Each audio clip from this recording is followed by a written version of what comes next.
Blog Talk Radio. Nechemaua Afurakanu Afuraitkaitnut Neye AKANFO NANASOM Da Medinde Odwirafo Kwesi Nehem Ptah Akhan Akwamumain Amaruka Etifi Mu Odwirafo Odwiraman Mu. Greetings to all Afurakani Afuraitkaitnut people, many Africans, black people. Today is AKANFO NANASOM Day, Ancient Authentic Akan Ancestral Religion Day. My name is Odwirafo Kwesi Nehem Ptah Akhan, Odwirafo of the Afurakanu Nation in North America within ODWIRAMAN, the purified nation, Afurakani Afuraitkaitnut people in the Western Hemisphere. Yet I say we thank you once again for tuning into the broadcast. We've opened up the chat room. If you have any questions or comments and you'd like to interact in the chat room, you must log in as a user in order to interact. If you have any questions or comments on the phone line, simply hit the number 1 so that we can see that your hand is raised. For those who are new to the broadcast, we have 4 broadcasts on a weekly basis. We have AKANFO NANASOM, Ancient Authentic Akan Ancestral Religion, on Joda on Monday nights, where we deal specifically with the Akan expression of Nanasom, of ancestral religion. First and foremost, because we are Akan. Secondly, because of the misinformation being propagated regarding Akan ancestral religion, culture, philosophy, cosmology, ritual practice, and so forth, not only from individuals in the Western Hemisphere, but also from those individuals who have been infected with white culture, pseudo-religions such as Christianity, Islam, Judaism, Hinduism, Buddhism, and so forth, white culture in general, those on the continent of Afuraitkaitnut who have been infected with those white pseudo-religious practices and white culture in general. That infection, therefore, manifests in their presentation of Akan culture. So we deal with specifically ancient, authentic Akan ancestral religion. That takes us back in a Sankofa process to our ancestral origins. We originated in ancient Kanat, the Khan land, which is a title of ancient Nubia. The Khan land is our origins.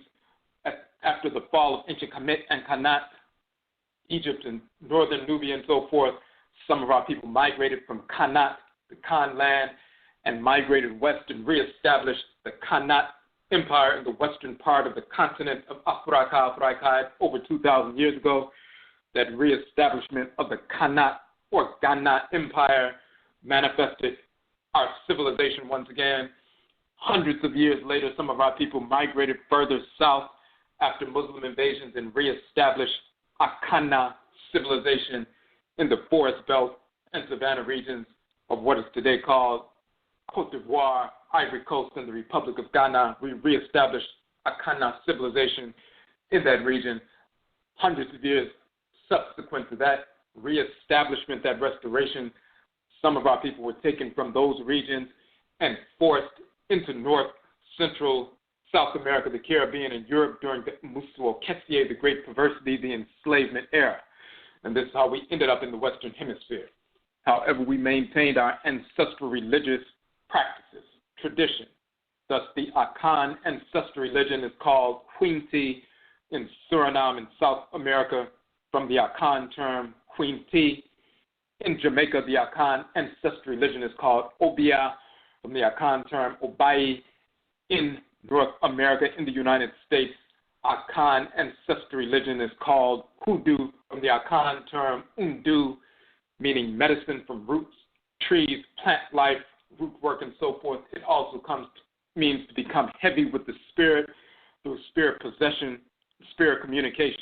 We also use the term conjure from the term kanche, which is an Akan term, meaning to utter incantations to bring down the spirit of the Obosom and Nananom Insamanfo deities and ancestral spirits who are spiritually cultivated. These terms, hoodoo and conjure, come from undu and kanche in the Akan language.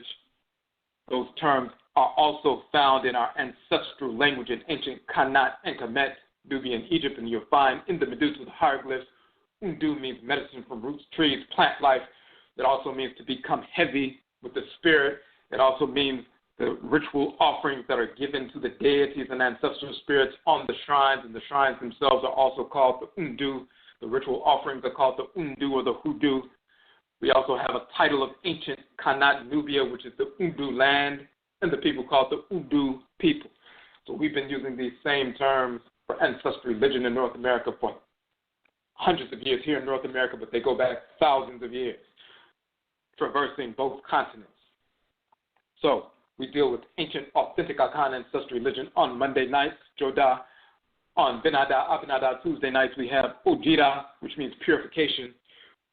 We deal with not only the Akhan expression of ancestral religion, but ancestral religion in general. Wherever Afurakanu, Afuraitkaitnut, or African black people exist in the world, we maintain our ancestral religious practices in our blood circle. We deal with that on the Ojira broadcast, Ojira meaning purification, purifying concepts, purifying cosmology, purifying knowledge of the culture, showing how ancestral religion impacts every aspect of our lives.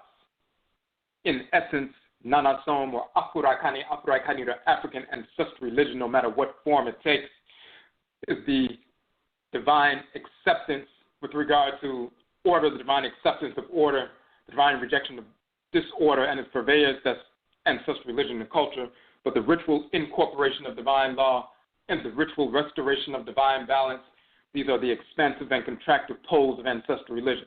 Through ritual, we incorporate those things, objects, deeds, and entities we need to incorporate in order to restore balance to our lives.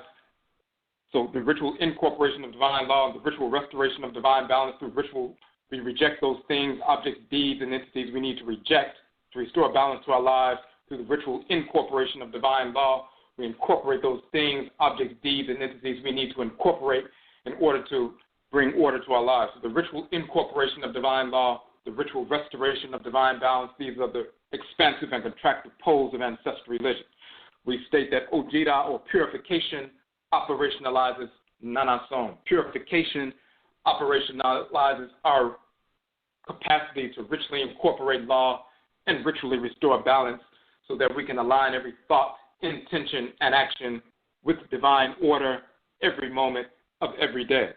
That is our culture. That is our way of life. As we said, the divine acceptance, the law, the love of order, and the divine rejection, the hatred, the repulsion of disorder and its purveyors. We accept that which is harmonious. We reject that which is disharmonious, which would otherwise lead to disorder within ourselves, within our community, and so forth. When we seek to align every thought, intention, and action with divine order every moment of every day, when we come in contact with or we have manifest legitimate mistakes, then we engage the ritual process, ancestral religion, the ritual incorporation of divine law, and the ritual restoration of divine balance.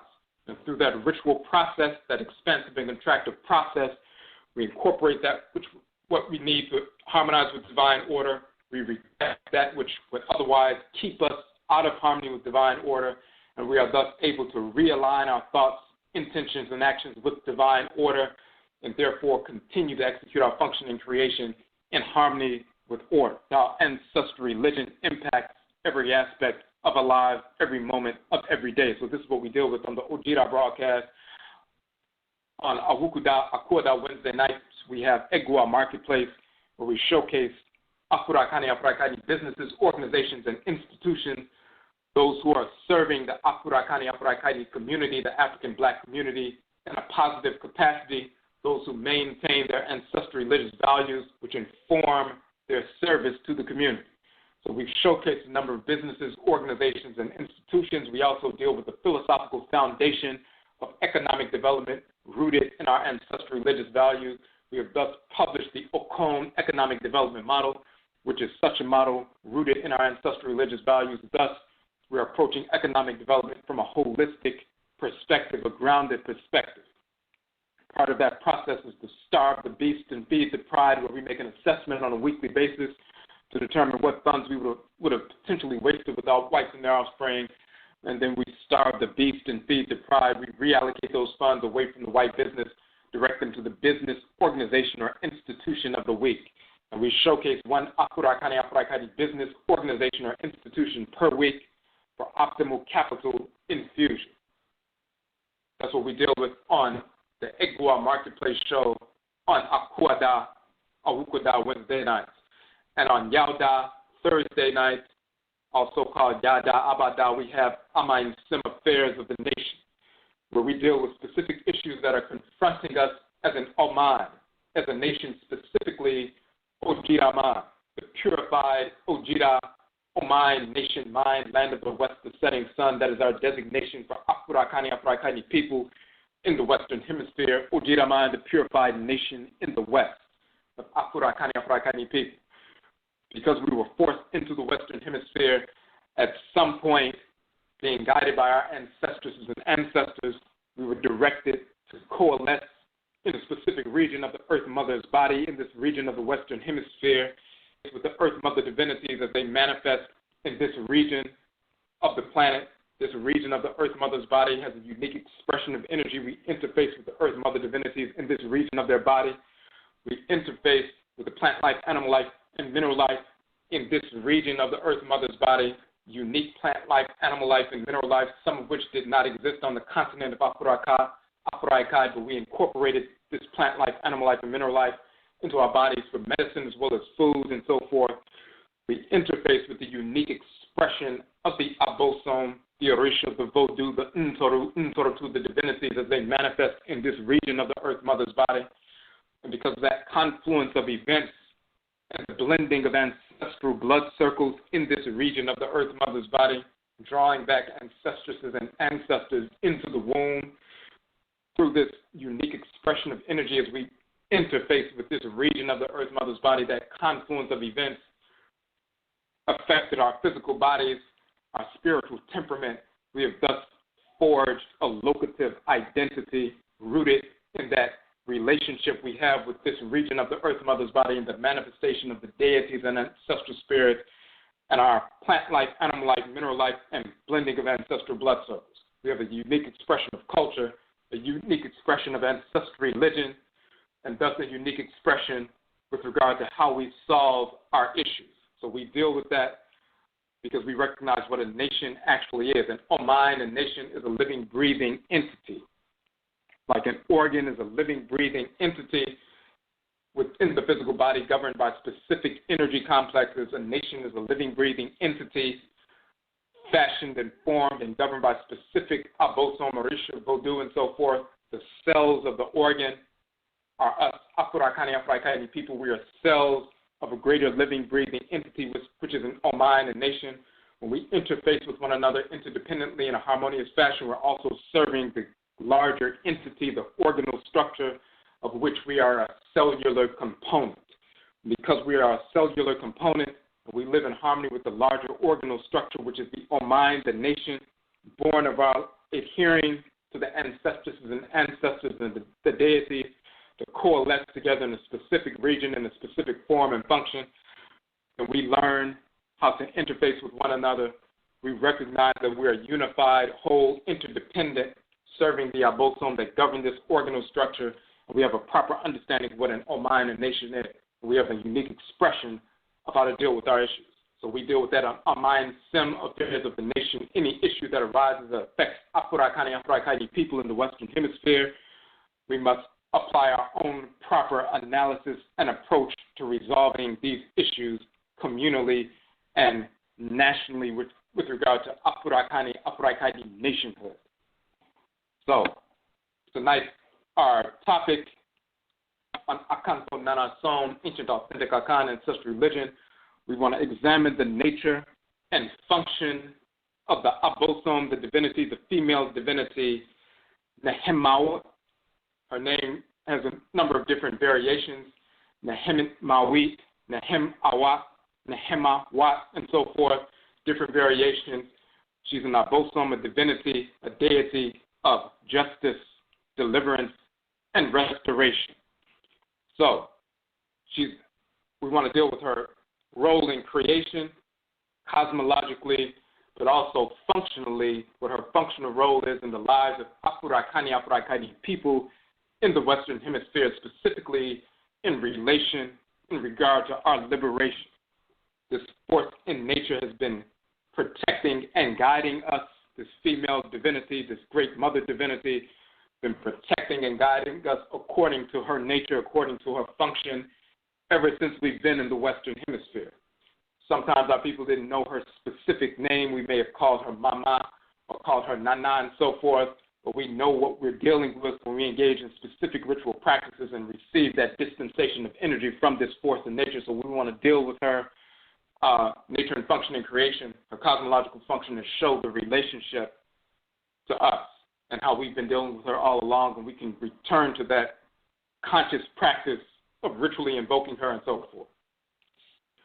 So first and foremost, when you read about Nehemauat or Nehemaua, and also when you look at the Medut for the letter H, Nehemaua, just like in the term and name of the divinity Het-Her in ancient Kemet, also called Het-Heru, you'll find that term in the Akhan language, the name of the same divinity, Het-Her, becomes Chet-Che in Akhan. So when you see Chet-Che, the female force in nature operating through that star that's connected to the crescent moon, and they show the star as the wife and the crescent moon as the husband and so forth, and that's Chet-Che, that is Het-Her from ancient Kemet, the divine force in creation governing the union and fusion of complementary opposites, beauty, divine order, and so forth.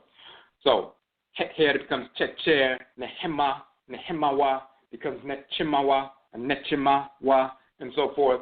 So different variations of that vocalization that you'll find in the language. You'll see different variations and spellings of her name in the Medutu. So Nehemaua or Nechemaua and so forth. When you look at the spelling, you look at the root, then we get some understanding of who this divinity is. When you read about this divinity written by white Egyptologists and so forth, you'll find that they all basically say the same thing. She's an obscure deity.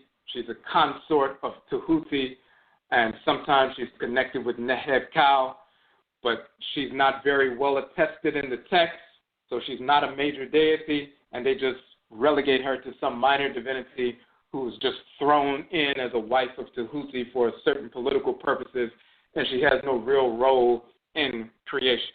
Whenever they do not understand who a divinity is, or there's not a great deal of textual references with regard to a specific divinity, they just relegate this divinity to some kind of prop, some kind of political prop, because they don't understand who these divinities are, because they have no capacity as non-Afurakanu, non-Afuraitkaitnut individuals to communicate with any divinity. They never have and never will.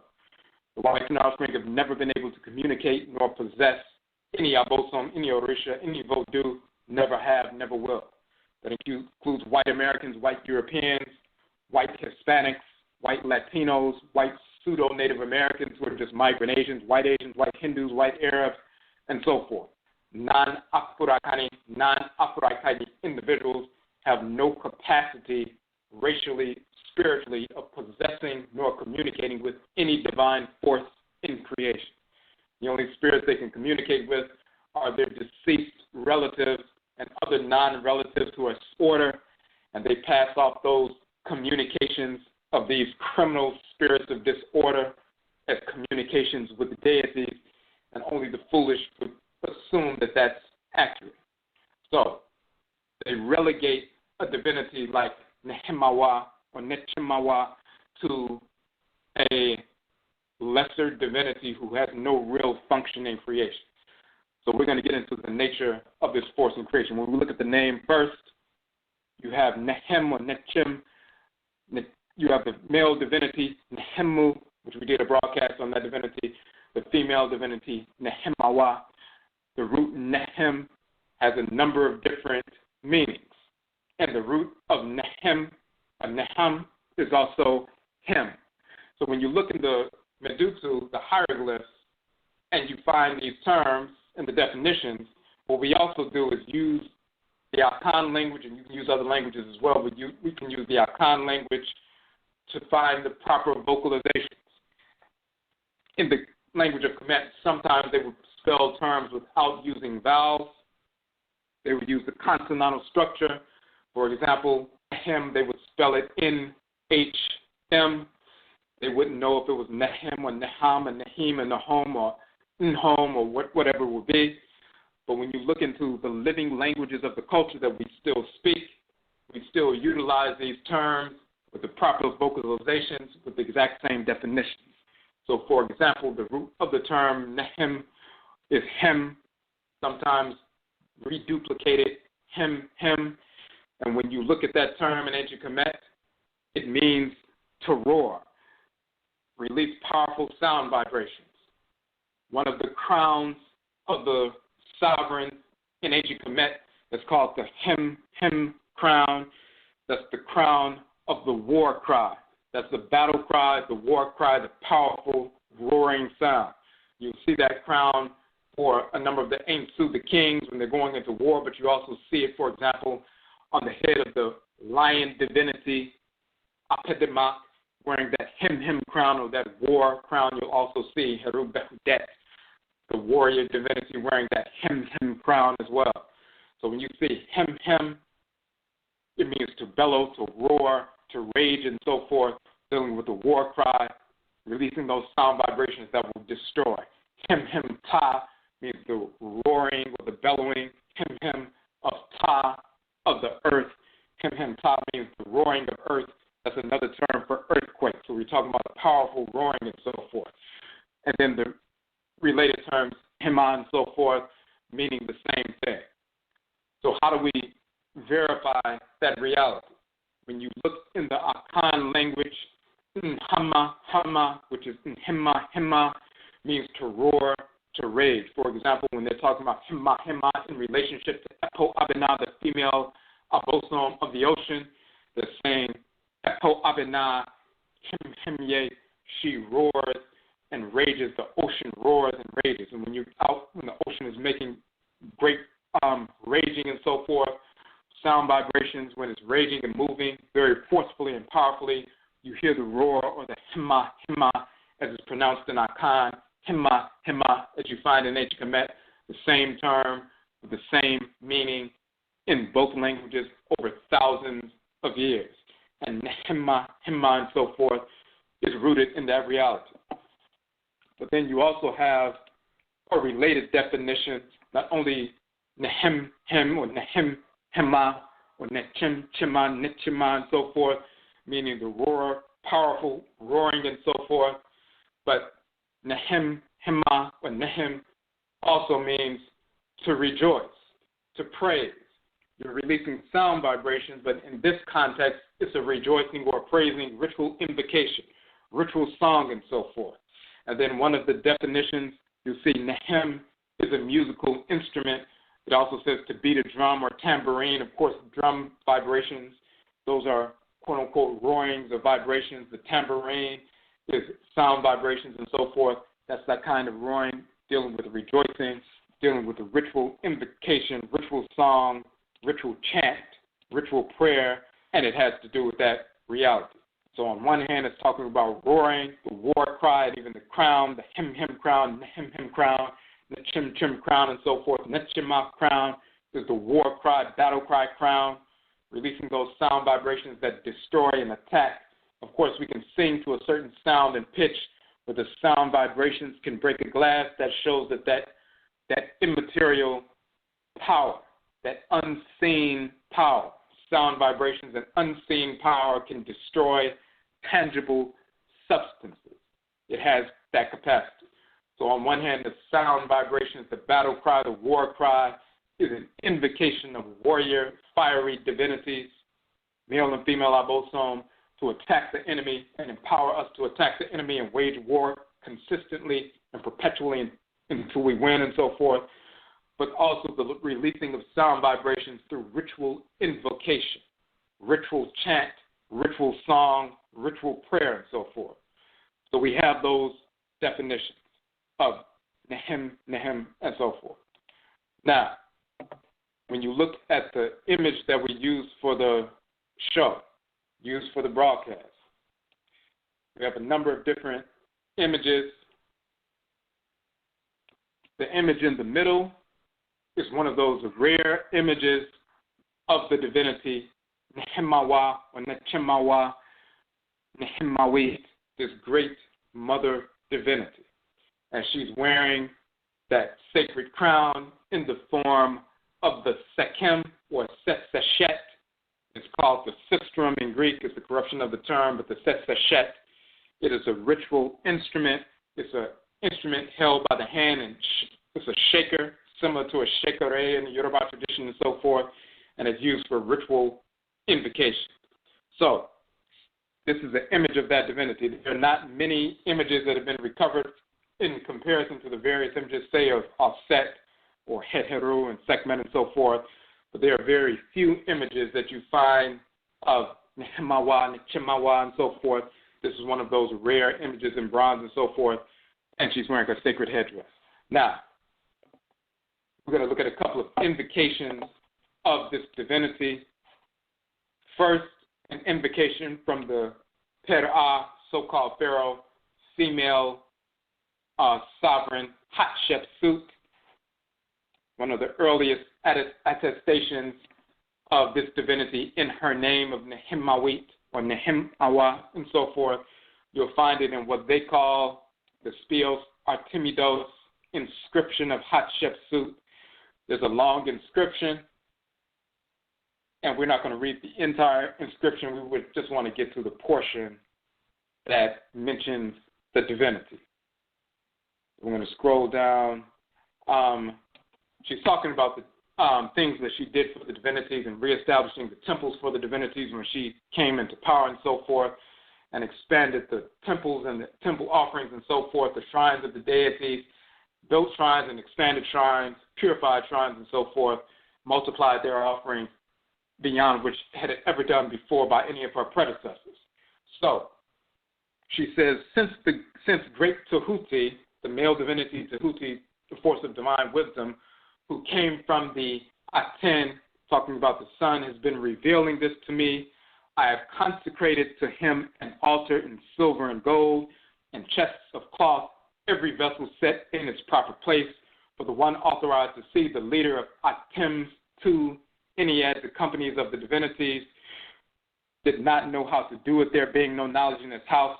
The god's fathers were empty-headed, meaning there was no son who learned from his fathers, meaning the people who were supposed to be in charge of the shrines and so forth were not engaging in their responsibilities. They had abdicated their responsibilities, their obligations and so forth, and nothing had been done. So she began to reestablish the temples, reestablish the offerings, multiply the offerings and so forth. And she was guided, as she's showing, by the Obosom, the deities, in that process. She said, my incarnation's vision gives clarity of vision to those who shoulder the deity.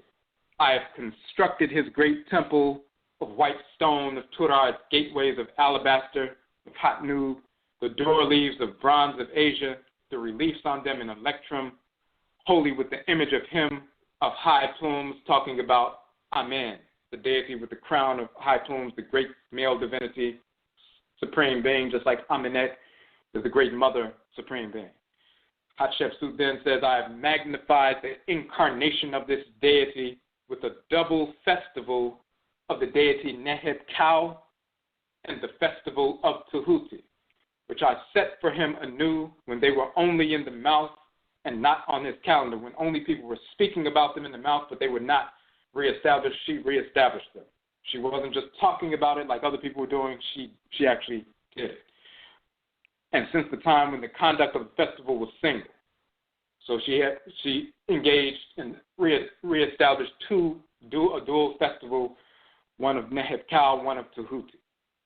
I have multiplied the deity's offering for him more than what was before by my acting for the primordial 8 divinities, for the deity Kunwimu, the potter divinity in his forms, for the female deity Heket, also for the female deity Renenet, for the female deity Meskenet, united to build my body.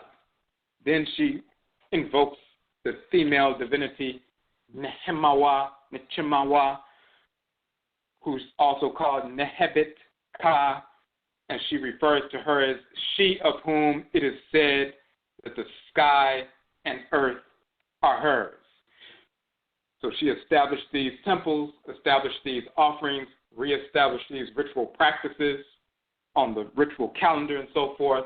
She talked about she's done this for a number of different divinities, including Nehemaua or Nehemauat, who is also called Nehebet-Ka, she of whom it is said that the sky and earth are hers. So that's one early inscription dealing with this mother divinity. Then we're going to go to a late period inscription. Once again, a priest talking about his reestablishment of a temple of Het-Heru is also with Nehemaua and so forth. And when we look at that term, Nehemaua, we can get into some more detail after we read this inscription. So, this priest, Ptah, living in the second half of the 4th century, quote-unquote, BCE, in his particular tomb and so forth. We're not going to read through the whole inscription. We just want to show that just like it was what was going on over 1,000 years prior to this, then over 1,000 years later, a similar inscription dealing with the same divinity. So he's talking about Tahuti, who is the major divinity in Kemenu, so-called Hermopolis, and then the wife of Tahuti in this regard is Nehemaua, and he talks about establishing the temple. So we're going to scroll down to that section real quick. All right, so he says, I stretched the cord, released the line, and the stretching of the cord is the establishment of the foundation of a new temple or a structure being built. So that's what they talk about when they're talking about the stretching of the cord ceremony performed before beginning construction of a temple. This ceremony used to be performed by the Ptah, the so-called Pharaoh, the king himself. So he says, I stretched the cord. This is the priest, Ptah. He stretched the cord, released the line to found the temple of Ra in the park. I built it of fine white limestone and finished with all kinds of work. Its doors are of pine wood inlaid with Asian copper. I made Ra reside in it, the nursling in the Isle of Fire. So once again, he's talking about the shrine that he has established. In this regard, talking about a shrine for Ra. They talk about, just like Hatshepsut talked about alabaster and so forth, he talks about the fine materials used, the doors of pine wood, inlaid with Asian copper and so forth. When he says he made Ra reside within it, he means he placed Ra's shrine within this new temple that he established and so forth. Then he says, I built the house of the goddesses, the sanctuaries of the goddesses, inside the house of Kemenu, which is misnomer Hermopolis, the city of the 8. The original title is Kemenu. Kemenu means 8 and so forth, 8 primordial divinities. He founded the house of the goddesses, the sanctuary of the goddesses, inside the house of Kemenu, having found their house was old, meaning the temples were old and being run down. He reestablished them. They dwelled in the temple of Tahuti, the master of Kemenu, the region of Kemenu, festive chapel of the goddesses, people call it. Its face is turned east. Then he says, I built the house of Nehemaua, or Nechemaua, or Nehemauat, and the house of Het-Heru, the lady of the sycamore of the south. Nehemauat, or Nehemaua, the mother of the king. She is called the mother of the king, the sovereign of the king, the nurse mother of the king of the sovereign. And of course, the sovereign is seen as a child of a divinity, and sacred and divine himself or herself. Nehemaua, the mother of the king. I built them of fine white limestone, finished with all kinds of work. I made these goddesses dwell there. So he made these sacred shrines, restored the sacred shrines of Nehemaua and Het-Heru, and made them dwell there, meaning placing the shrines there. Then later on in the text, when he's talking about some more descriptions of what he built and so forth, he said, I made a solid work of the wall of Kemenu's temple to gladden the heart of my lady Nehemaua when she sees this work every day. He did this to appease and harmonize himself with this female divinity, the divine mother, queen mother of the king, and so forth. When you look at the term Nehemauat or Nehemaua, Nehem also means not only to roar and the war cry, also ritual invocations as well as song, ritual chant, ritual prayer, and so forth. But Nehem also means to rescue. Nehem means to deliver. And then Awat to Awit, that particular term in general can mean to plunder, to attack, violence, to rob, to steal, and so forth. So Nehemaua or Nechemaua is the great mother divinity who rescues or delivers the people from those who are robbed, steal, and so forth. She's the deliverer. She delivers us from that which is criminality. She repels criminality and delivers us back into order, delivers us from disorder, saves us or rescues us, Nehem to save, to rescue, to deliver not only that which was stolen, but deliver us from the criminal, using that force and power that she's been given by Ra and Ra'et.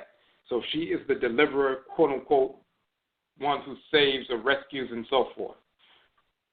That's very direct and key to the relationship that she has with us in the Western Hemisphere when we invoke her, especially when we escaped plantations and so forth, reestablished ourselves in sovereign territories away from the plantations. She was the one who participated in that process of delivering our people. Our people, of course, we were stolen and so forth. We were returned to our natural state, our state of Afurakanu and Afuraitkaitnut people, sovereign, independent, and secure in our sovereignty. And she, of course, helped with regard to that waging war against the whites and their offspring through that battle cry, through that waging war, so we could defend the sovereignty that we reestablished. For example, in Dismal Swamp in North Carolina, in Virginia, we established a sovereign territory, over 2,000 people living in the Dismal Swamp. While other people were living in slavery, our people escaped and established an independent nation in Dismal Swamp, intergenerationally raising children, grandchildren, great-grandchildren, independent. When the whites and our offspring sent their militias into the Dismal Swamp to try to draw these people back into enslavement, they were met with a formidable army. We were armed. We waged war against them, and we defeated them. They were never able to drag us back into enslavement. We had established an independent nation. This is the kind of information the whites and our offspring do not want us to understand took place and recognize that even exists. They don't mind us talking about what happened in Jamaica or Haiti or Brazil with the Candomblé in Brazil and the Quilombos in Brazil and so forth, and the Maroon societies in Jamaica and in South America and Suriname, like the Saramaka people and so forth, and what took place in different areas in the Caribbean, but they don't want us to understand that we engaged in the same process, escaped from enslavement, massacred the whites and their offspring, killed the slave master, his family, staff, burned down plantations, freed hundreds of people, thousands of people, and reestablished sovereign, independent, quote-unquote, maroon settlements or independent nations right here in North America, lasting throughout the end of enslavement, forcing the end of enslavement, forcing the Civil War to come into being, and forcing the end of enslavement because of our military activities. They don't want us to understand that. Nehemaua was key to that liberating process, that liberation process. But first we want to get back to a specific function that she has cosmologically, and then we're going to get into that at the related information. So when you look at the image, once again, you see her. She has the sistrum or the sekem or sesheshet on her head. We said that's the shaker. You shake that instrument, it creates sound vibrations that can repel negative spirits, but also invoke the deities and evoke the ancestresses and ancestors who are spiritually cultivated. She's also sometimes shown as the arat, or the serpent divinity, on the crown of the king. And so we show that image of the serpent divinity, and you see even on her forehead, she has the serpent on her forehead. that's a warrior, fire-spitting cobra, and so forth. But there's another key with regard to that, and also the image above the cobra, above the serpent. In the text of Hatshepsut, she's called Nehemauat or Nechemaua or Nehemauat, but she's also called in that particular text, she's called Neheb-Kat or Nehebit-Kat. And they talk about, when you read about her, they'll say she's the consort of the wife of Tahuti, but sometimes she's connected to the male divinity Neheb-Kau. Neheb-Kau is the serpent divinity, and she's Nehebit-Kait. She's the female, in that regard, serpent divinity. So what is that talking about? What is her relationship to that divinity? The whites in their offspring have no knowledge of what her relationship to that divinity is.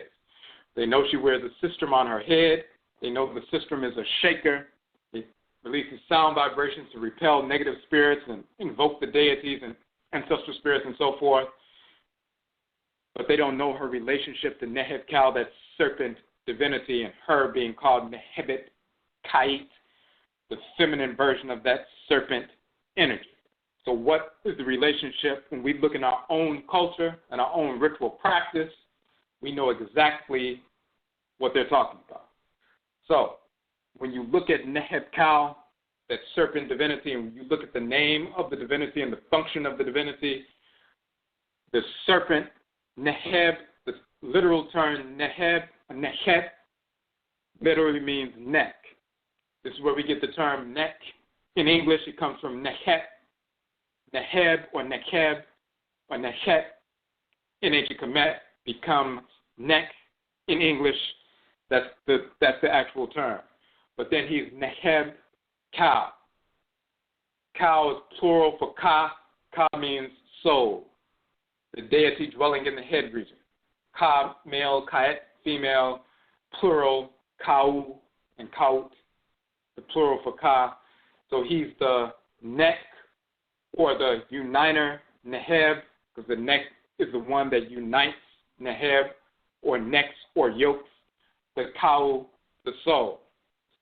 The neck is the uniter of the soul. So when they talk about Neheb-Kau, the serpent divinity, they say he's the uniter of souls, or the yoker of souls, and he yokes the souls or pulls the souls together. But what are they talking about? And this is where the whites and offspring have no understanding. The Ka is the soul in ancient Kemet, Kayat, female, and Akhan, that's the Kra, or the Krawa. It's called the Odwirafo in the Yoruba tradition, the inner head. It is a deity that dwells in the head region. A male divinity if you're male, a female divinity if you're female. It's the force in your head region that's always pulling you towards thoughts, intentions, and actions that are in harmony with divine order and pushing you away from or disinclining you from thoughts, intentions, and actions that would put you out of harmony with divine order. It is a force in nature that is assigned to you pre-incarnation to dwell with you in your head region throughout the course of your life. So as an ancestor or an ancestress in the ancestral realm, before you enter into your mother's womb, as Afurakanu, Afuraitkaitnut people, and us only, before we are sent into the womb to reincarnate into the world, we are drawn up to Aminet and Amen, the great mother and great father, supreme being, Nehemauat, Nyame as they're called in the Akhan language, Mawu and Lisa as they're called in Voodoo, Olokun and Olorun as they're called in Yoruba tradition. We're drawn to the great mother and great father, supreme being.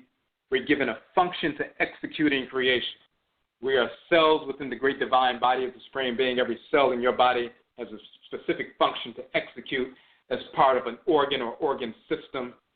When the cell serves as parent organ or gland and so forth, it's also serving you, the great being, at the same time. We are cells within the great divine body of the supreme being, Aminet and Amen. We're given a specific function to execute within the great divine body, and that's Afurakanu, Afuraitkaitnut people only, as well as plant life, animal life, and mineral life. So we are children of specific organs within the great divine body. That's our parent deity, our head divinity. When we serve our head divinity, our organ that we are a component part of, we're serving the great body, the supreme being, at the same time. Some of us are immune system cells. Some of us are excretory system cells. Some of us are nervous system cells, so we're communicators and so forth, just like the nervous system is the communicator in the body, the communicative structure within the body. It's the World Wide Web in the body, literally. So people are children of that spiritual force, that communicative force, the World Wide Web within the great divine body of the Supreme Being. They tend to be communicators. Those who are children of the immune system structure within the great divine body and the lymphatic system structure within the great divine body, they are naturally inclined towards military functions, policing functions, just like the immune and lymphatic systems and so forth. Those who are children of the excretory system, the renal system in the great divine body, they're naturally inclined towards certain kinds of healing practices and so forth. So we are cells within the great divine body, but we're given that function, whatever function we're given, what kind of cell we're going to be. We're drawn to Nehemaut, the great mother and great father, pre-incarnation as an ancestral spirit, as an ancestor and ancestress. They give us a direct function to execute, and that function is infused within the divinity, a deity, and Amen and Amenet direct that deity to come over to us and install itself in our head region of our spirit body. And within that deity's force is the function we are to execute. So we are a spirit, and then we have a Ka, or KA-KAIT, that deity that installs itself in the head of our spirit body. And now we're a spirit, a Sahu or a Sum with a soul, a Ka or a KA-KAIT. And now that we're a spirit body with a soul dwelling in the head region, then we are sent to await reincarnation. At some point, we're drawn into the womb of the woman who will become our mother. And then 40 weeks later after gestation, we're born into the world. So that KA-KAIT is no different than your physical body, has a smaller physical structure in the head region that is called the brain, and it has the blueprint for everything that is to take place within the body, within all the organs and glands and structures and cells and so forth. The blueprint is mapped out. The functioning of everything is mapped out in the brain structure. That smaller structure in the head region that regulates everything that takes place in the body. You have a smaller spiritual force in the head region of your spirit body that regulates order within the spirit body. That spirit body's brain, that radiant force in the head of the spirit body, even when your spirit separates from your body at death and your physical body is buried and so forth, you are an ancestor and ancestress, and people can see your spirit and communicate with you, those who are clairvoyant. You have a radiant force in the head region of your spirit body. That is the Ka, if you're male, the soul, KAIT, if you're female, called the Okra, and Akhan for males, Krawa for females, the Ori Inu in the Yoruba tradition, the inner head, the spiritual head, the Selido in Vodun, the Chi in the Igbo tradition, all talking about the same thing. And wired within that force is the divine function you are to execute in creation. And therefore, you feel that force pulling you throughout the course of your life towards thoughts, intentions, and actions that are in harmony with your divine function. But if you engage thoughts, intentions, and actions that are out of harmony and disaligned from that, then your head will pull you in the other direction, and you'll feel a tug of war because you're trying to follow lust or misguided desire, just ignorance, and the force in your head region is pulling you in a totally different direction. When you align with that force, then life is harmonious. When you become disaligned from that force, you create disorder. If you are consistently disaligned from that force, then there's a fracturing that takes place, and that's the foundation of clinical depression, schizophrenia, sometimes just anxiety disorders and things like that. Typically, our people have the capacity to realign through ritual with that divinity, which we should be engaging on a regular basis anyway, and we could realign and reinstall that force within the head region, and that realignment is reestablished, and what the whites and their offspring would call major depressive disorder or anxiety disorder or schizophrenia or schizoaffective disorder and these different things is eradicated. Now, in extreme circumstances, when the Ka totally separates from someone, those kind of individuals are the kinds who are murderers, rapists, child molesters, all that kind of disorder, perversity. The Ka, the soul, the deity dwelling in the head region will not dwell within an individual who's consistently seeking to engage in that kind of criminality. The soul will totally separate and return to Nehemaua, and now this is an individual who is a spirit without a soul. It's like a person with their head cut off.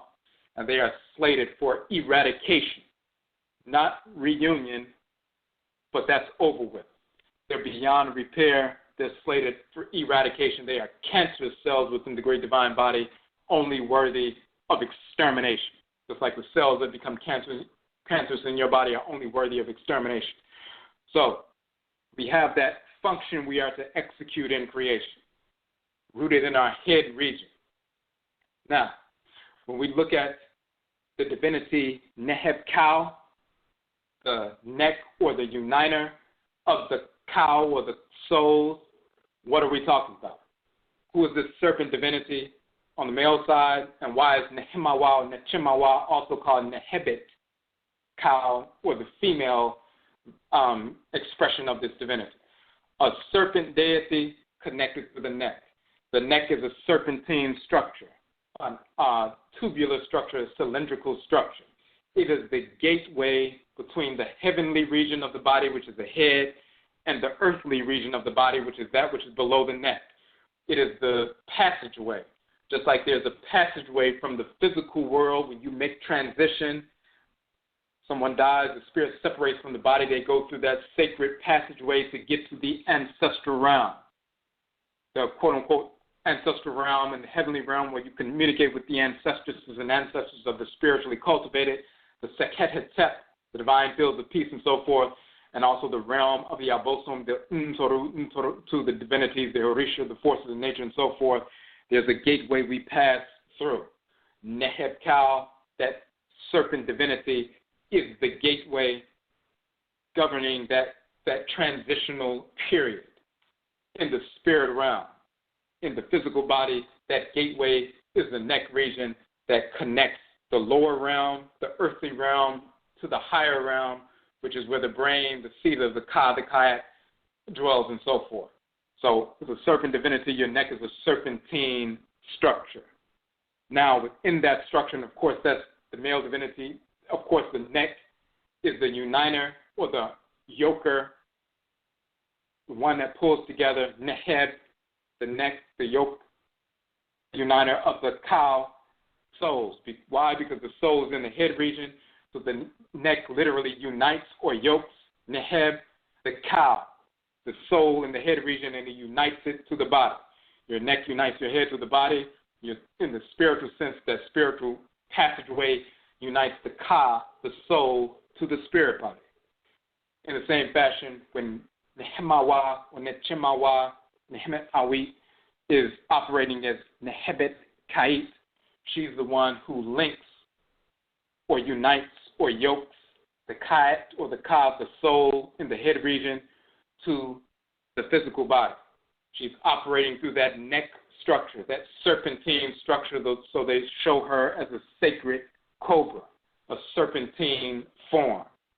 Now, in the spiritual sense, we get into this serpentine form operating through that neck structure, the passageway between the heavenly realms and the physical realm.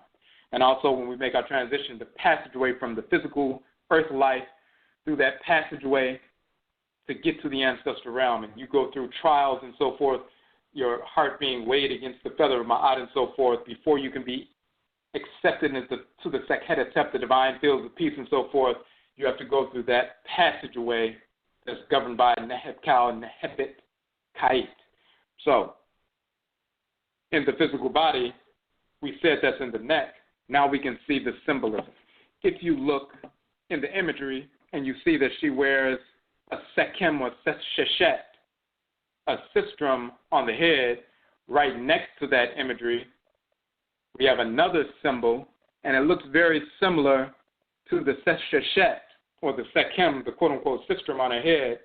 But what that actually is a view from the inside of the larynx or the voice box, the vocal cords in the neck region. The sistrum is a shaker. The seshet is a shaker. When you shake it, it creates sound vibrations.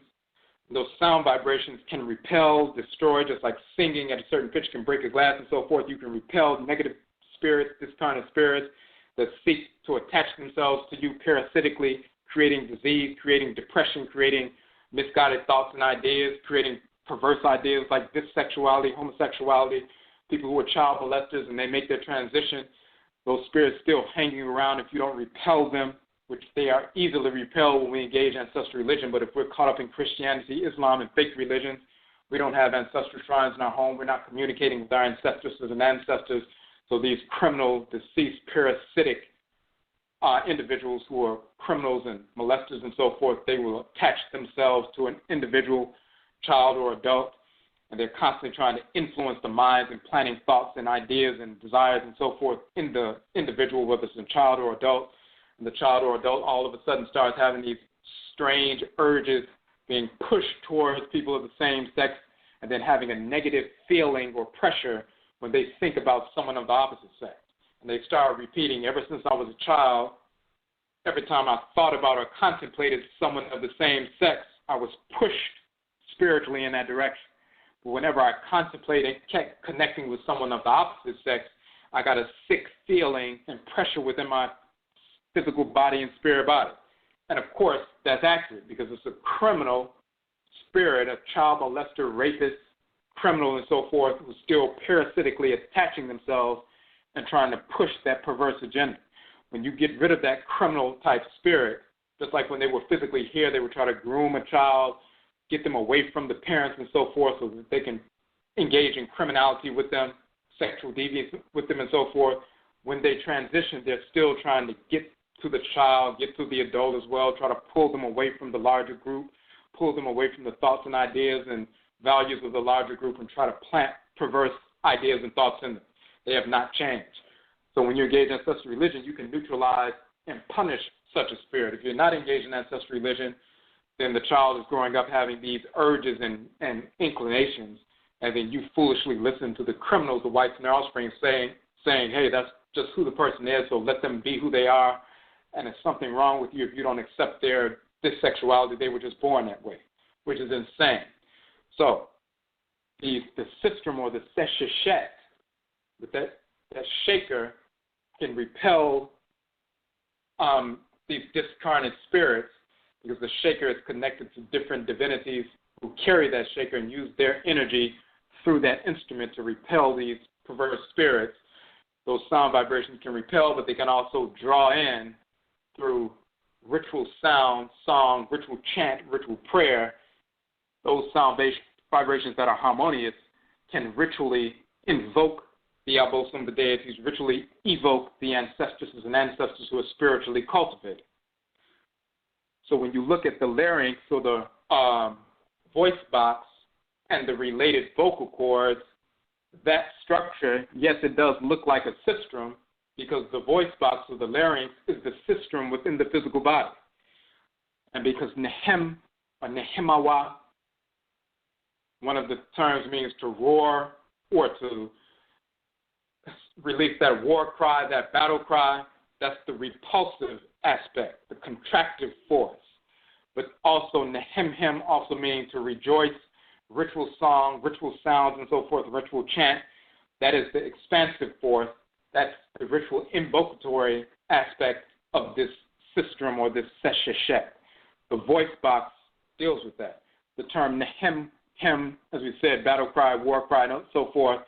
Nehama in Akhan, meaning boisterous and loud and powerful vibrations, sound vibrations. But Hama in Akhan also means cords. Why does it mean cords or rope? That's the same cords or rope that's within the throat. It's the stretching of the cord when you're establishing the temple in ancient Kemet, but in the body, the stretching of the cord is the stretching of the vocal cords, the releasing of sound vibrations through ritual song, ritual chant, ritual prayer, ritual invocation, and those releases or release of sound vibrations provokes the energy of the Obosom, provokes the energy of the Nananoma and Samanfo, the spiritually cultivated ancestresses and ancestors. When we release those sound vibrations through ritual chant, worship, ritual prayer, those sound vibrations provoke them, and that provokes a response, and they dispense their energy to us and flood their energy with us, and sometimes they take possession and engage spirit possession within our bodies through ritual and so forth. That has always occurred on the continent of Afuraitkaitnut, but also in North America in the Hoodoo tradition, Juju tradition, Voodoo tradition, Wanga, and Gengan, and so forth. So the vocal cords, the voice box, the larynx is the sistrum, is the sesheshet within the physical body. Where is it located? It's in the Nehemaut center or sanctuary. The sanctuary of the male deity Nehemaut and the female divinity AFAHYE, which is a title of Nehemaua. She is the serpent divinity in this form, the serpentine form inside the neck, pulling together Neheb, the neck that yokes and unites the Ka that's in the head, unites it to the body, but then she's uniting it with those cords, those vocal cords, that hama, the cords within the sesheshet, within the system that's in the neck. The vocal cords begin to shake and vibrate like the system shakes and vibrates. To release those sound vibrations, the vocal cords shake and vibrate. And when they shake and vibrate, they release and oscillate, they release sounds, those sounds ritually provoking the energy of the Obosom and Nananom and Samafo. So if we look at basic information about the larynx, also called the voice box, a hollow tubular structure connected to the top of the windpipe. Air passes through the larynx on its way to the lungs. The larynx also produces vocal sounds and prevents the passage of food and other particles into the lower respiratory tracts. That's a major function. So on one hand, it prevents food from going into the trachea. It protects the respiratory system. On the other hand, it releases the vocal cords, so it's protective, contractive, it's a contractive force. On the expansive side, we're dealing with the vocal cords, dealing with invocation of the divinities, but then on the contractive side, it's protecting the respiratory system from food going into the respiratory system so your life can continue to be perpetuated and so forth. So that's the sacred sanctuary of the divinity. When that sanctuary is stimulated and sound vibrations are released, ritual chant, ritual song, ritual prayer, provoking the forces in nature, the embodiments of divine order. And when you provoke the embodiments of divine order, then you bring order into your life. If there was disorder manifesting your life through the vocal cords, through the sanctuary of Nechemaua, the one who speaks beautifully, the one who speaks divine words, the one who speaks divine order, releases the sound vibrations that are harmonious and so forth, then you draw the forces of divine order. The deities are the embodiments of divine order. You bring those forces into your life so you can reorder your life, recalibrate your life to order and repel disorder. So you'll see that now that you can see the relationship between the neck and the sanctuary of the vocal cords, sanctuary of the sistrum, and now you can see the connection between Nehemaua, Nechemaua, and the male divinity of divine wisdom, which is Tahuti, when they say they are husband and wife. Why would she be a husband and wife in a specific context? Normally you would see Tahuti and Seshat. Tahuti is the male divinity of divine wisdom and the divine scribe. Seshat is the female divinity of divine wisdom, the one who's the divine librarian and so forth. She's the divine scribe.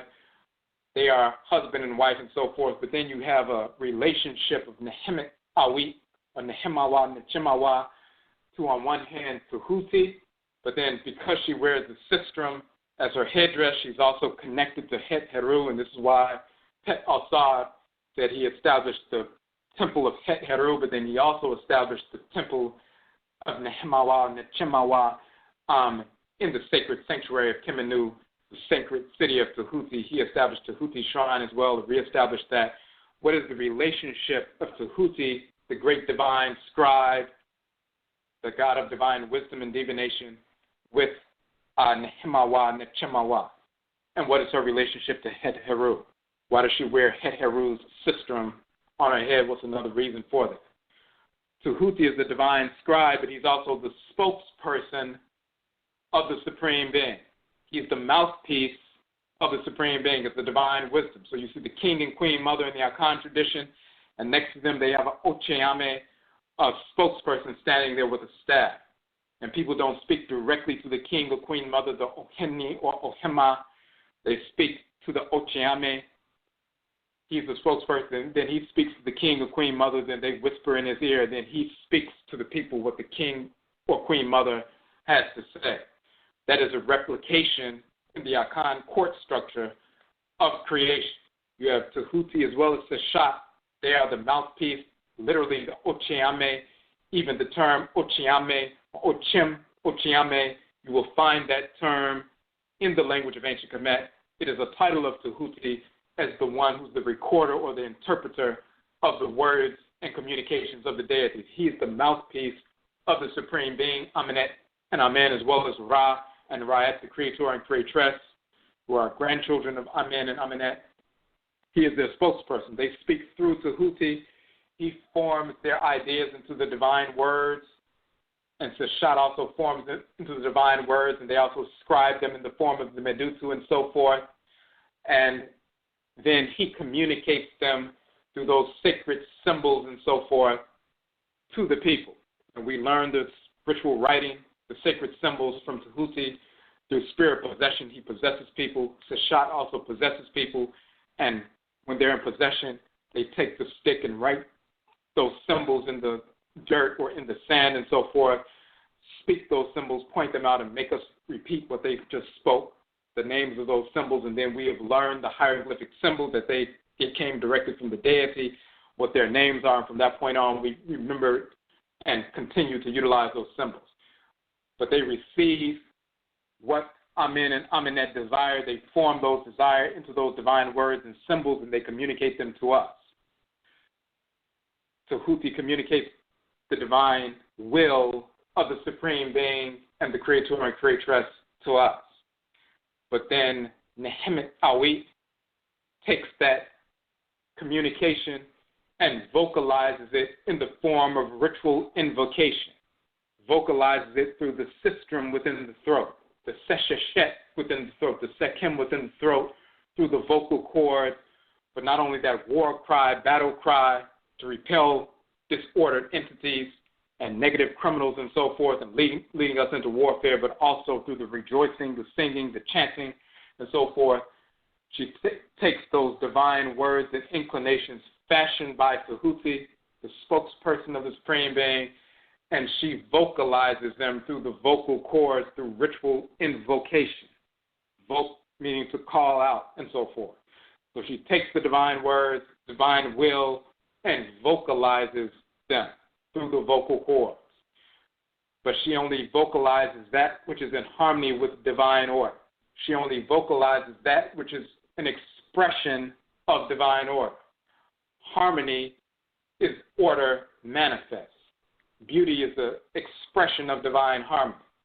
Het Heru is the force in nature that fuses together complementary opposites so that we can have conception of human beings, also the fusing together of colors and sounds and forms and so forth so that we can have art, so we have musical forms, so that we can have ritual dance, ritual song, artwork, the fusing together of Afurakanu, Afuraitkaitnut, human beings, male and female, so we can have, of course, offspring and so forth.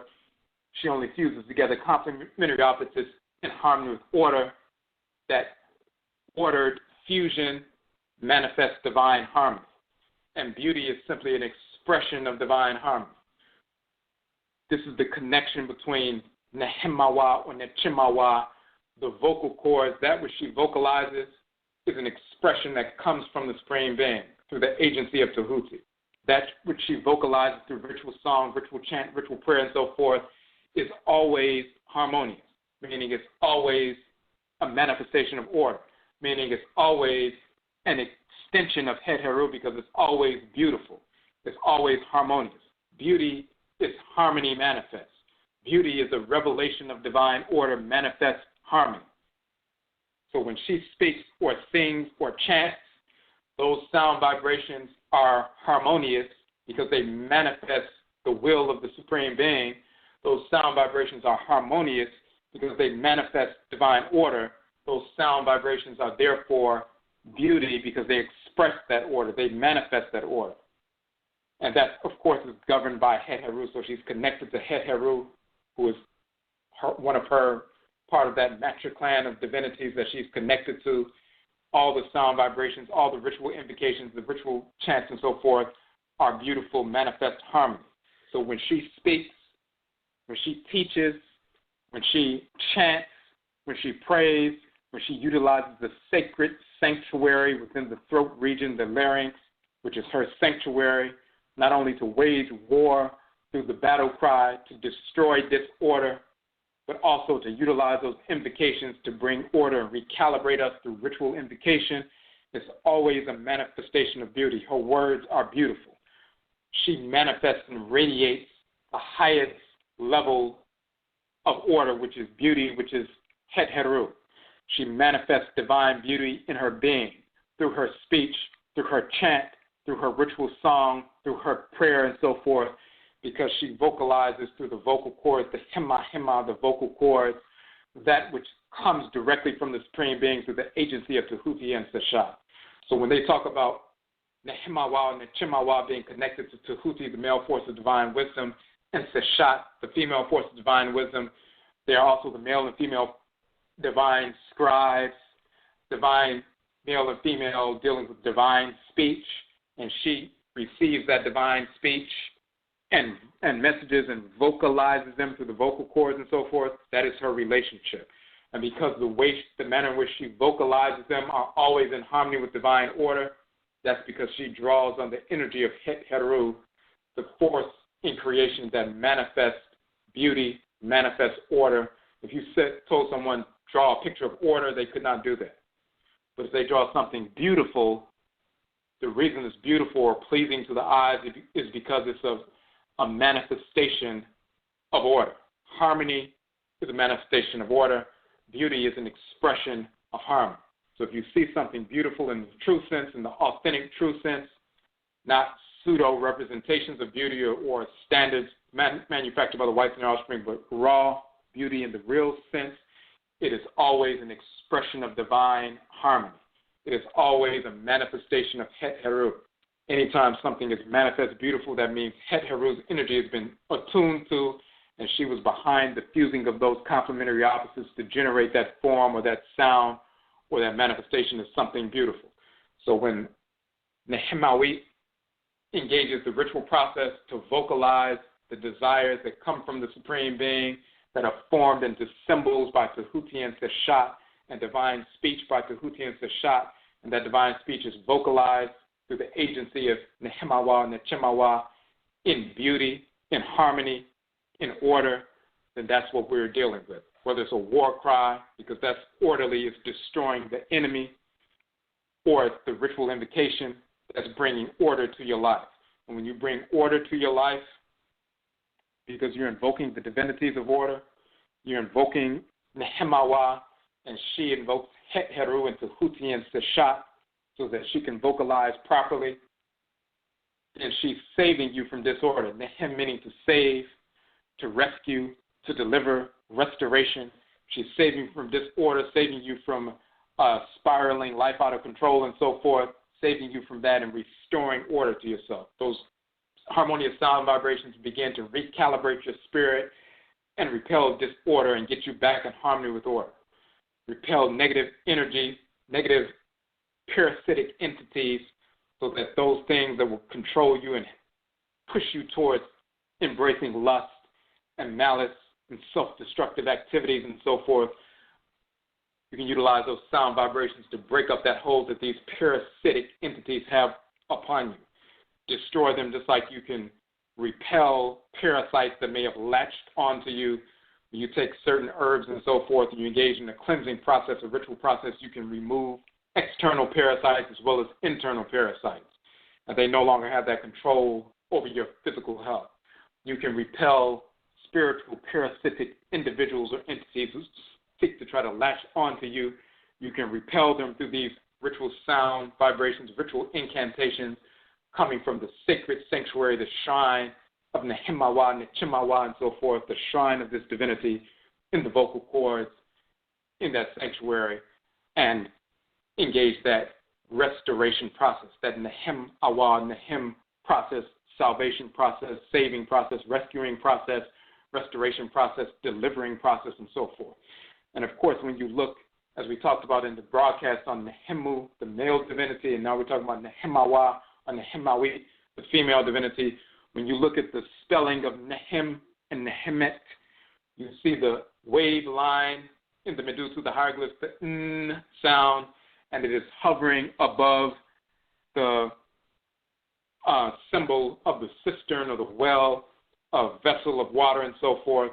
So you have that sound, which is the vessel of water, the just like a womb that carries the amniotic fluid within it. And even the word womb comes from the term in ancient Kemet, that sound and so forth, because that's the sound it makes when you attune to it with the spiritual ears, the that vitality of ha, the breath, the vital breath, and then the when you close the mouth, the close the orifice, the air is circulating within, so the ha, or the vital breath, is circulating within the so the hem is the vital breath that's constantly circulating within a structure, within a womb. And the same is taking place when the baby is in the womb gestating. There's a vitality, a vital life principle within the structure, and it's constantly circulating within, and it's circulating within a quote-unquote marine structure or a watery substance within the amniotic fluid.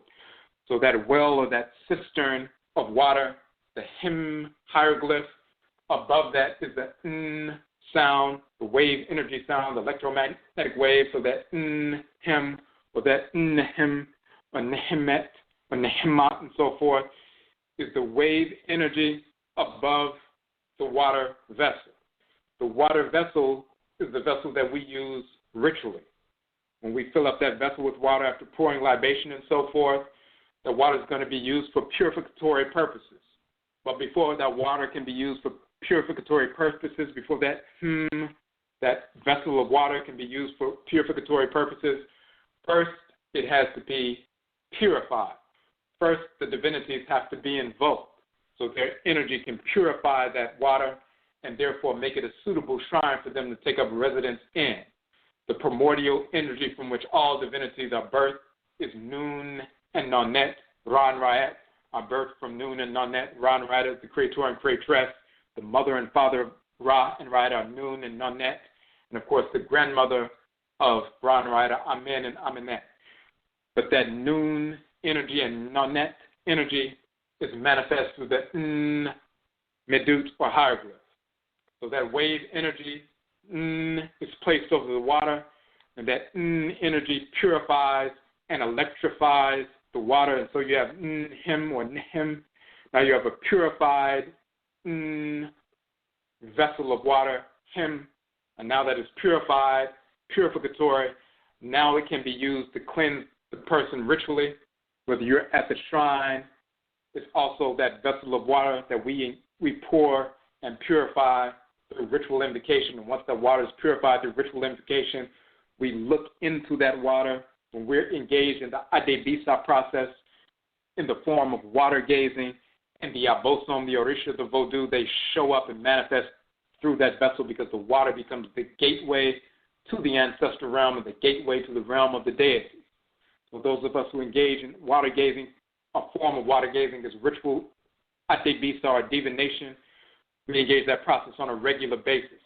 We take that vessel, pour libation into that vessel, fill that vessel up with water. We engage in ritual invocation of the Obosom and the Nananoman Samafo, that or Nehem, Nehemet, or Nehema, Nechemaua process. And now they take up residence, and now we can see, now we can communicate, now we can learn, and then we can transmit what we learn, not only to purify ourselves, but also purify our family and those who are connected to us. That takes place on a regular basis, but it also took place as we liberated ourselves from enslavement. When we freed ourselves from enslavement, first and foremost, we engaged the ADEBISA process, the divination process, to learn the best means by which to wage war against the whites and their offspring. We're in a new territory, a new landmass, plant life, animal life, mineral life, some of which we've never come in contact with before in the Western Hemisphere. Being forced over here, we learned what plant life and mineral life was good for us to heal our bodies, what plant life and mineral life could be used in isolation or in combination to poison our enemies, the whites and our offspring, and wage chemical and biological warfare against them. We utilized the divinatory process for that, water gazing for that. We brought that form of divination into the Western Hemisphere. And it was one of the easiest forms. We may not have had access to cowrie shells and so forth, but if we could get our hands on some seashells, or even if we just had a vessel of water, a stone and so forth, we can fill up that vessel of water, engage the invocatory process, the Obosom come down and so forth, and we can communicate directly with them, find out what's the best time to attack the whites and our offspring, the best means by which to do so through chemical and biological warfare, taking their weapons and killing them, escaping to the free territory and so forth. And then once we got to the free territory, learning from the deities when the whites and our offspring were gathering a militia, what direction they were coming from to attack, and how to prepare for them and so forth. And this is what we did, and this is how we maintained our independent settlements. Part of that process included that Nehem and Nehemauat process of once we freed ourselves and reestablished ourselves in our independent territory, we established our shrine, just like you saw Ptah and Hatshepsut talking about. They reestablished the shrines of the deities and did more than what was done by their predecessors. We reestablished the shrines, that Nehem shrine and so forth, in the new settlement. We established the shrines of the divinities, purified ourselves through that. Then we engaged the Nehem process, the Nehema process, Nehemauat process. We engaged that delivery, rescue, restoration process. We went back using the Nehem, the war cry, went back to the plantations, waged war against the cracker, burned the cracker plantations down, killed the crackers, and freed our people and brought them back to the free territory. We rescued Nehem. One of the definitions of Nehem is to rescue, to deliver. Nechemaua, we delivered or rescued our people, went back into the belly of the beast, so to speak, into the eye of the fire, and came back and rescued our people. And once we Nehem engaged the rescue process, Nehemaua, then we brought them to the Nehemaua shrine, the vessel, the sacred vessel with the purificatory water, with the vibratory energy above it through invocation. And the first thing we would do once we brought the people who were just freed back is to purify them in that Nehem vessel, that Nehemaua vessel, through that ritual shrine, to purify them of all the trauma and so forth from having been enslaved and suffered, and going through torture and so forth.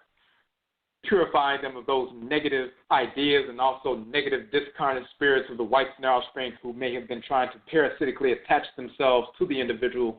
So once they got into the free, sovereign, independent maroon settlement, they may try to bring disorder to the settlement by following the ideas of these parasitic, discarnate white spirits who are still attached to them. So we purify them by repelling those criminal spirits, banishing them, and so the person can come into the new settlement clean, and they can heal themselves and repair themselves and rejuvenate themselves and so forth, engage in agriculture, engage in learning medicine and so forth, engage in textiles, manufacturing clothes, and building and repairing homes and so forth, and also engaging in the food cultivation, preservation, cultivation of medicine and so forth, but also establishing sound systems of governance and jurisprudence, also establishing those institutions, training institutions to keep that independent nation going. And also, of course, the military institutions. So once they've prepared themselves, healed themselves, fortified themselves, purified themselves, then they participate in the dual Nehema process by going back to save, rescue, deliver Nehemaua, our people from the plantations, bring them back to the independent settlement, and then engage the purificatory Nehemaua process, which means we'll go through that ritual process of purification, which is saving their spirit. They save the body from the physical enslavement by freeing them from the plantation. Now they save or rescue or deliver the spirit from that torture or trauma by purifying it through the Nehema or Nehemaua vessel, the Nechemaua vessel, and so forth. So this is what we're dealing with this divinity. Saving, rescuing, deliverance. It has to do with her sacred sanctuary within the throat structure, the sacred Sekhem, sesheshet in the vocal cords, the releasing of those sound vibrations for destruction, for war, as well as invocation, for purification. She's called the mother of the king, the mother of the Ainsu, the mother of the sovereign. The sovereign has to do with the regulation or administration of the affairs of the state, male or female sovereign. That has to do with independence. It has to do with being secure in that independence of sovereignty. She is the mother of the sovereign. She is the mother of not only the single sovereign, but she's the mother of the sovereign. So when we escape and establish a sovereign, independent nation settlement, she is the mother of the sovereign people. And the reason why she's the mother of the sovereign, the mother of the Ainsu, is because once she directed us to independence through deliverance, then she perpetuated that independence, that sovereignty, through that spiritual deliverance, through the Nehem, Nehemaua vessel, and so forth. So she deals with that sovereignty. She deals with that purification. She connected to Heteru through the releasing of those sound vibrations, through ritual invocation for protection as well as purification, war as well as purification, through the beautiful sound, speech, communication of wisdom and so forth, in connection with Tahuti and Seshat, all of these different things. And, of course, part of that symbolism, and one of the symbols she operates through is the sacred, what we call in Akhan, Jatabere, or the lioness, that warrioress. She's a divine warrioress, divine killeress, waging war against the enemy, ripping the enemy to shreds and so forth, also nurturing her children, raising up those Jataforo, those lion and lioness cubs and so forth, so they can be raised up to defend the pride, defend the nation as well. So that major symbolism of her is the sanctuary, is the lioness, is the Jata Bede. So all of those different things are connected to this divinity. We may not have known her name. Some of our people have that name within the family structure. As we talked about in the Nehemu broadcast, the reason why my name is Kwesi, Ra, Nehem, Ptah, Akhan, is connected to the male divinity Nehemu, of course, the female divinity Nehemaua, and so forth. That name was in our family already, even before people got involved in ancestral culture and religion as far as studying and reclaiming and so forth. That name was part, that Nehema name was already part of our family in the Master clan and so forth. So we've maintained these sacred sound vibrations. Some of our people may not have had the name maintained, but we understood and communicated with this divinity, would simply call her by an honorific title, Nana, or quote-unquote Nana, or Mama, and so forth, or Mami, or whatever it would be, but we would still be dealing directly with this divinity. Anytime we're engaged in that ritual invocation through the vocal cords, or waging war, repulsion, as well as ritual invocation, purificatory processes, anytime we engage in that ritual purification to save or deliver or rescue our people from disorder and reestablish and recalibrating divine order within the context of our lives, that purificatory process, we're engaged in invoking this divinity. Nehemaua, Nechemaua, and so forth, Nehemaui, these different variations of her title. So, of course, this is one of those broadcasts where we put the information out so that people can access it. All of this information with a much greater detail will be included in one of our upcoming books. We just wanted to put the information out. Now we didn't need to wait until we had a chance to publish it. We have other publications coming out, but we want to get this information out for the community so you can begin to properly contextualize the experiences you've already been having with Nechemaua, Nehemaua, throughout the course of your life, ever since childhood. You'll be able to recontextualize and properly understand the kind of things that were taking place within your life.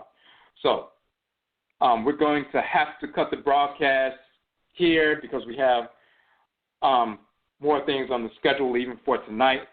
So if you have any questions or comments, you can hit us up via the email. We did send out an email today we're at the deadline for submissions for ads for your business, organization, or institution. If you would like to place your business, organization, or institution in our Etchi Sign Journal, Ancestral Religious Reversion Journal, which will be released at our 3rd annual Ancestral Religious Reversion Conference here in D.C. on the weekend of March 24th, 25th. That book will be released, given away for free to all of the attendees. And then, of course, it will be on our website. The ebook version will be on our website permanently as a free download. So when you have an ad for your business, people will see that permanently whenever they download the free journal. And, of course, it'll be on the website permanently. Over the past 12 months, we've had over 2.7 million hits on our website. That's just the website alone. But, of course, when we talk about the books, we have 29 books out. All of the ebook versions of our books are free downloads on our website. The softcover versions we do sell, but the ebook versions are free. So we receive about 4,500 downloads of the ebook versions of our books on a monthly basis. So thousands of people are downloading our books for free on a monthly basis. When they download the Etchi Sign Journal, your ad will be in that journal.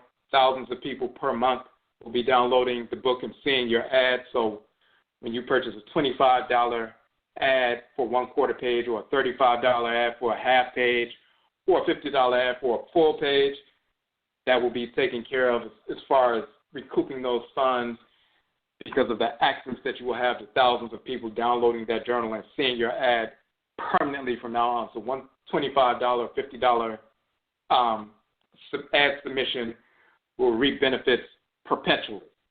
So we're at the deadline for that. We need those JPEG files in immediately because we have to begin to format the book. So it will be ready on March 24th for the release. So if you would like to place your business, organization, or institution in the journal, or you just like to support the work we're doing, of course, go to the Etchi Sign page. You can do that. And we also have our KA-KAIT, Soul of Hoodoo and Voodoo retreat coming up in Tremaine, New Orleans on May 26th, 27th, Memorial Day weekend. Some of the spaces are filling up. We're close to 50% of the spaces filling up just within a few weeks. So we anticipate reaching that other 50% in the next, maybe even in a week or so. So the spaces are first come, first served.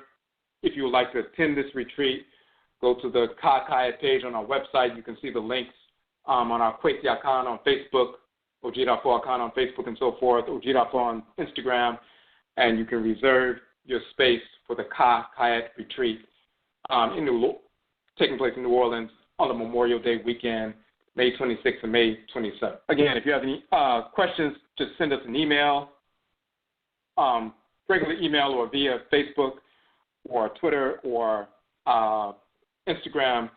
And again, Yedase, we thank you for tuning into the broadcast. And Yebesha Abio, we will meet again. That's it.